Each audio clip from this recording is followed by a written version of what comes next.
The overall goal of this experiment is to determine the chromatin accessibility of a genetic locus by covalently cross-linking the DNA to the associated proteins, followed by purification and quantification of the free DNA.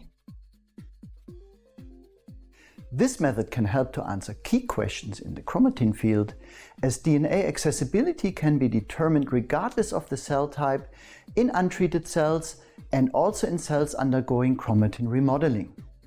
The main advantage of this technique is that it does not require the use of enzymes to cleave the DNA or antibodies that need to be titrated for each experimental setting.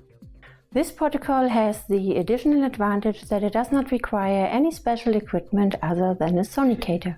Demonstrating the procedure will be Olesja Ritter and Tabea Riedlinger, who are PhD students from my laboratory.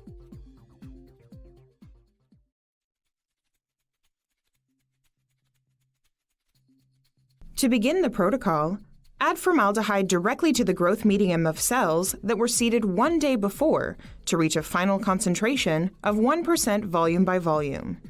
Incubate the medium for 10 minutes at room temperature and slew the plates manually every 2 minutes.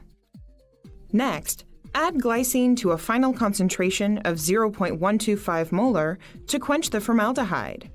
Incubate the solution for 5 minutes at room temperature and slew it every 2 minutes. Aspirate the medium, and then carefully add ice-cold PBS to the side of the dish to wash the cells. Aspirate the medium and carefully repeat the wash twice. After the third wash, resuspend the cells in 1 milliliter of ice-cold PBS and use a cell scraper to detach the cells if necessary.